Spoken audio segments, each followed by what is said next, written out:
अस्सलाम वालेकुम, मैं हूं फखर दुरानी और आप देख रहे हैं फैक्ट चेक पाकिस्तान। आज 3 मौज़ूआत पे बात करेंगे। सबसे पहले बात करेंगे पार्लियामेंट की कौमी सलामती कमेटी का इजलास जारी है, जिसमें फौजी हुकाम, हुकूमती अराकीन, वज़रा, उसके साथ चारों सूबों के वज़राए आला, गिलगित बल्तिस्तान और आज़ाद कश्मीर के प्राइम मिनिस्टर और वज़राए आला,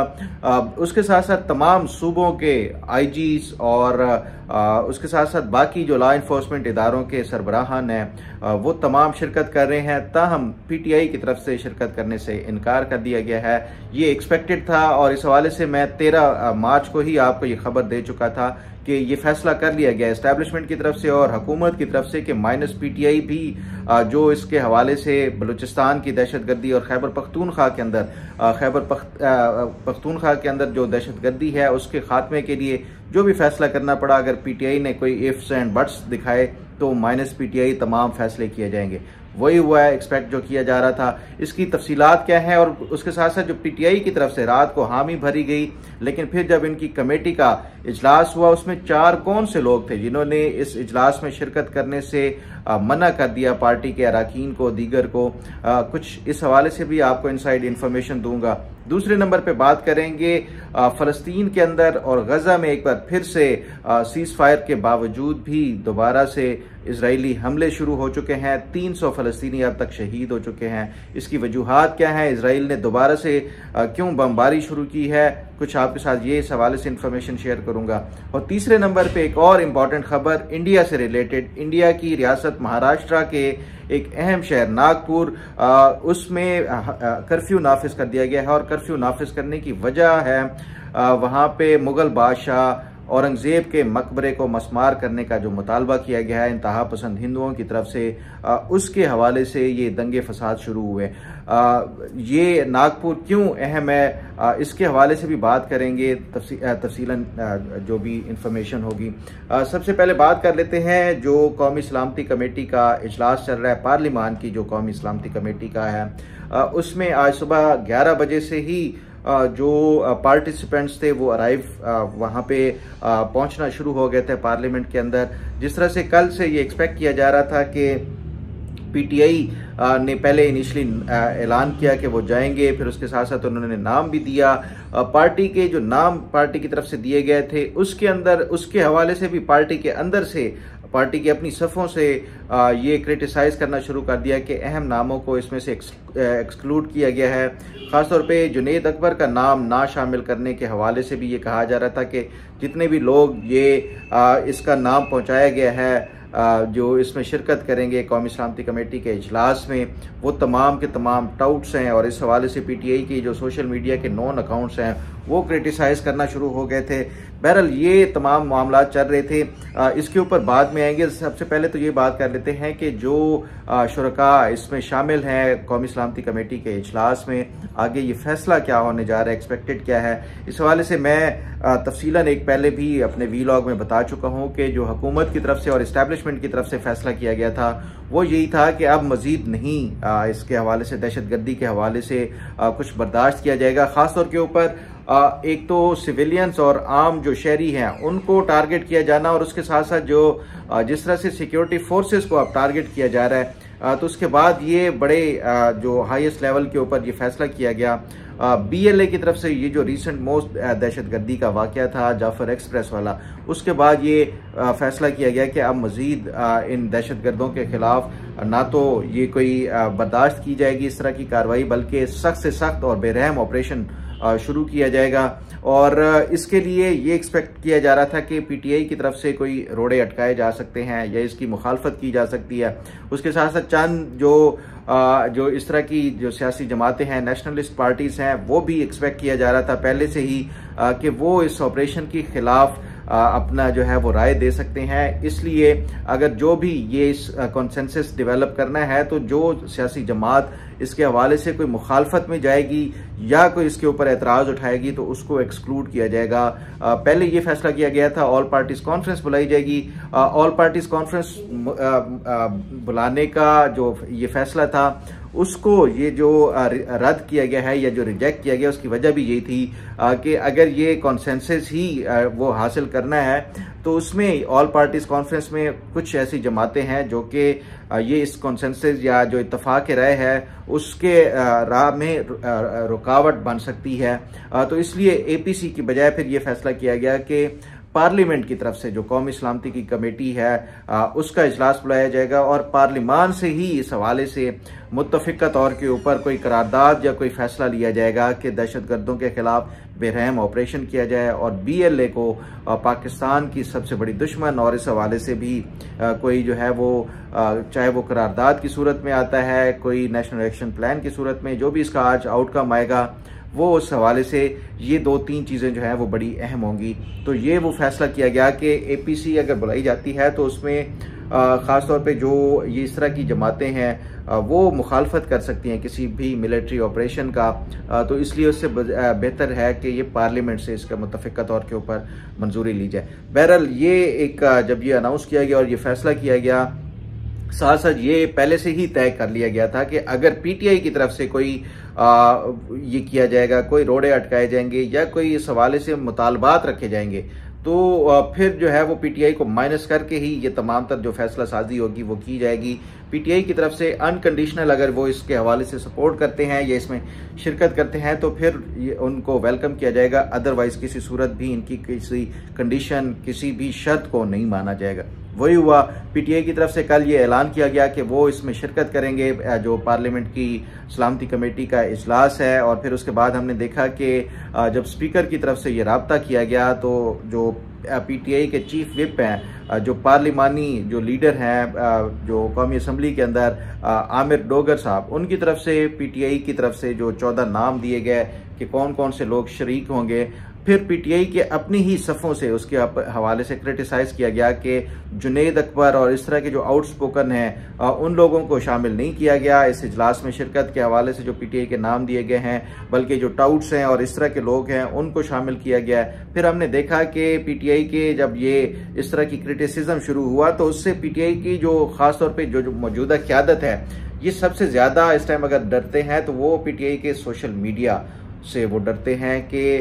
इन लोगों का कोई भी फैसला होता है ये उसको मद्देनज़र रखते हुए किया जाता है। फिर हमने देखा कि ये जो क्रिटिसिज्म शुरू हुआ उसके बाद अनाउंस किया गया कि पार्टी की तरफ से जो पॉलिटिकल कमेटी है वो उसको इजलास बुलाया गया है, वो हतमी फैसला करेगा।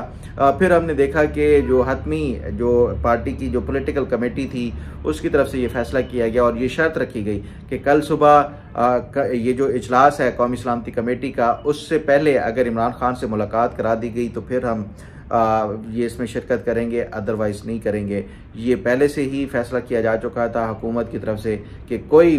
शर्त और कोई कंडीशन के ऊपर PTI को इसमें शामिल नहीं किया जाएगा। यही वो वजह है कि हुकूमत की तरफ से कोई इसका जवाब नहीं दिया गया और अल्टीमेटली PTI की तरफ से ये प्रेस कॉन्फ्रेंस करके आज रात को ही फिर ये इसका जो है वो फैसला किया गया कि हम इसमें शरीक नहीं होंगे। तो ये एक मैंने इस हवाले से मुख्तलिफ ज़राए से जानने की कोशिश की कि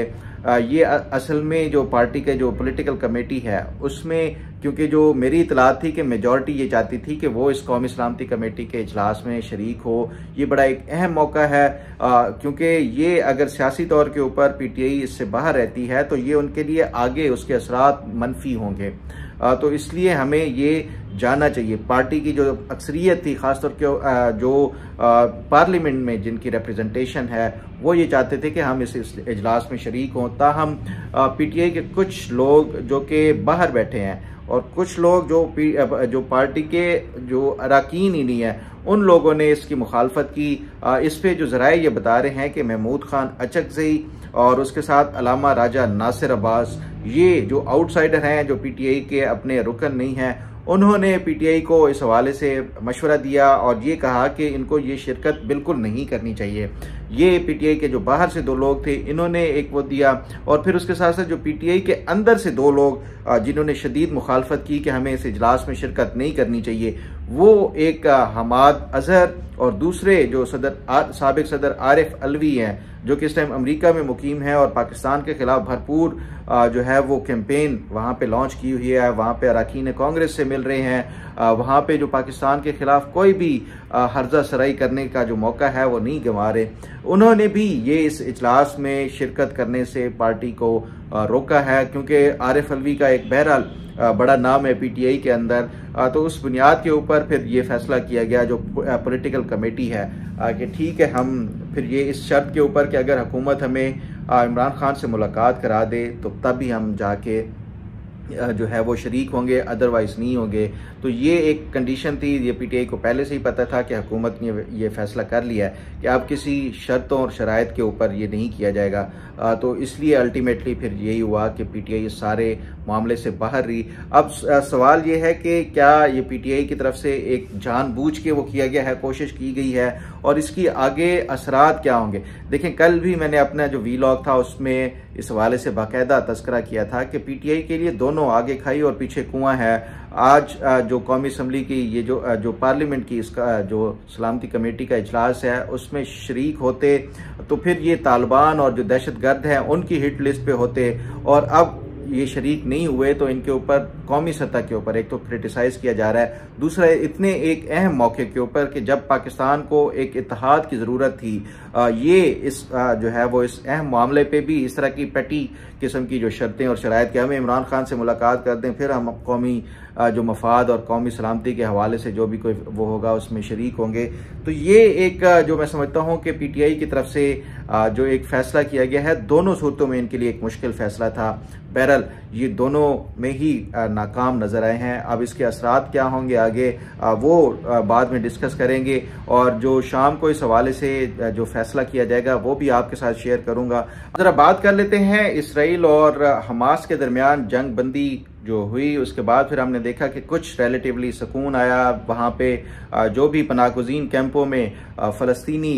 जो रह रहे थे वो वापस अपने अपने इलाकों और अपने अपने जो उजड़े हुए घर थे, गलियाँ थी, वहाँ पे आना शुरू हुए। दोबारा से उन्होंने उसकी जो रिहेबिलिटेशन के हवाले से एक शुरू हो रहा था। फिर अब हमने देखा है कि कल से दोबारा ये एक हमलों का सिलसिला शुरू हो चुका है। इजरायली फोर्सेस की तरफ से बमबारी हो रही है, ड्रोन अटैक्स हो रहे हैं, और अब तक जो इतलात आ रही हैं कि 300 के करीब लोग जो फ़लस्तीनी हैं वो शहीद किए जा चुके हैं। और जो इसमें इस टाइम जो बमबारी और जो इस हवाले से जो मेन गढ़ समझा जा रहा है वो है गजा इसराइल जो बॉर्डर है वो एरिया, और वो उसके जो इलाके हैं वो वहाँ पे ही जो इसराइली फोर्सेस की तरफ से ये बमबारी की जा रही है और जो अटैक्स किए जा रहे हैं। इस हवाले से सवाल ये है कि ये जब हो चुका है, एक सीज फायर का हो चुका है, इंटरनेशनल गारंटर्स भी आ चुके हैं, और हमने देखा है कि इनिशली जितने भी जो इसराइली जो फौजी थे या जो इसराइली शहरी जो कि हमास की तरफ से जिनको वो किया गया था, गिरफ्तार किया गया था, या जो उनकी तरफ से कैप्टिव रखा गया था, वो वापस उसका सिलसिला भी शुरू हो चुका था। जो इसराइली जो फोर्सेस की कैद में जो फ़लस्तीनी थे उनको भी छोड़ा जा रहा था, लेकिन फिर उसके बावजूद ये तमाम जो मामला था वो चल रहा था। फिर ये क्यों दोबारा से शुरू हो चुका है, जो सीज फायर की वायलेशन और इसराइल की तरफ से हमलों का सिलसिला शुरू हो चुका है। तो उस पर अगर देखा जाए तो बज़ाहिर ये लगता है कि जो अमेरिका की तरफ से जो नई इंतज़ामिया आई है, ट्रंप इंतज़ामिया, उन्होंने खुली छूट दे दी है। जिस तरह से इसराइल चाहे जैसे करेगा वो उसको जो है वो ट्रंप इंतज़ामिया की तरफ से जो खुली छूट और आज़ादी दी गई है, यही मैं समझता हूँ कि ये इस जो वायलेशन है जो इसराइल की तरफ से सीज़ फायर के मुआहदे की उसकी एक रीज़न है। ताहम इस हवाले से जो इसराइली जो मीडिया है वो इसराइली मिनिस्टर्स और उनको कोट करते हुए ये बता रहा है कि जब तक के तमाम हॉस्टेजेस इसराइली शहरी, चाहे वो आम सिविलियन शहरी हों या फिर उसके साथ साथ जो इसराइली फ़ौज के जो लोग थे, हमास की जो उसमें मौजूद थे, जो कैप्टिव रखा गया था, उनको तमाम को वापस नहीं किया जाता, बिला मशरूत वापस नहीं किया जाता, तब तक अब जो इसराइल है वो इस हवाले से जंग बंदी का उसके ऊपर अमल दरामद करने का पाबंद नहीं है। और तब तक जब तक यहाँ पे वो कहते हैं कि हमास के कोई फाइटर्स या जो जंगजू हैं उनको खदशा होगा, वो किसी सूरत भी उसको बर्दाश्त नहीं करेंगे और वो फिर बमबारी का सिलसिला शुरू कर देंगे। कल से दोबारा ऐलानात शुरू हो चुके हैं जो फ़लस्तीनी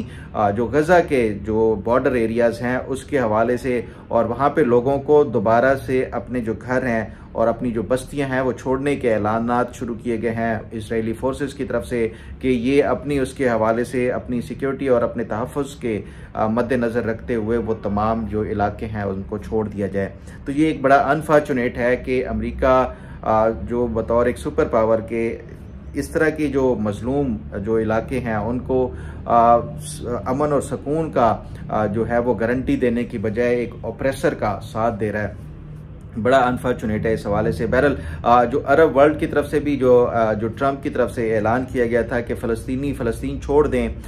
तो हम यहाँ पे एक स्टेट ऑफ द आर्ट जो है वो एक बस्ती और एक रिहायशी मंसूबा तैयार करेंगे। बज़ाहिर ये लगता है कि ये उसी तरफ का ही एक जो है कंटिन्यूएशन है कि लोगों को मारा जाए, उनको डराया जाए, उनको इलाकों से बदर किया जाए, इलाका बदर कर दिया जाए ताकि ये खुद ही छोड़ के यहाँ से निकल जाएं। ताहम उसकी तरफ से जो अरब वर्ल्ड है उन्होंने भी ऐलान किया था कि हम $50 बिलियन का जो है गज़ा की रिहेबिलिटेशन और जो रिकन्स्ट्रक्शन का है उसके लिए एक फ़ंड कायम करके हम ये इसमें कंट्रीब्यूट करेंगे। उसके बाद फिर हमने देखा कि ट्रंप की तरफ से गो के ये जो अपना एक ऐलान था उसको उससे पीछे हटने का अंदिया दिया गया। ताहम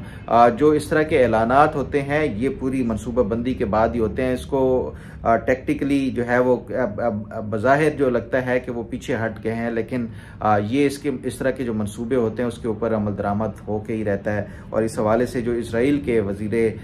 जो ख़जाना थे उसने भी ये इस हवाले से बयान दिया कि जो ट्रंप की तरफ से ये ऐलान किया गया था ये कोई एक बगैर सोचे समझे नहीं था, इसके ऊपर अमल दरामद होगा। यानी फ़लस्तीनियों को फ़लस्तीन से बेघर और जो है वो निकाल दिया जाए, ये एक मंसूबा है। उस पर आज या कल जब भी होगा ये अमल दरामद होते हुए बहरहाल नज़र आ रहा है। इस पर जो मज़ीद अपडेट और पेशरफ्त होगी वो बात करेंगे। अब ज़रा बात कर लेते हैं इंडिया के अंदर जो हालात हैं इस टाइम।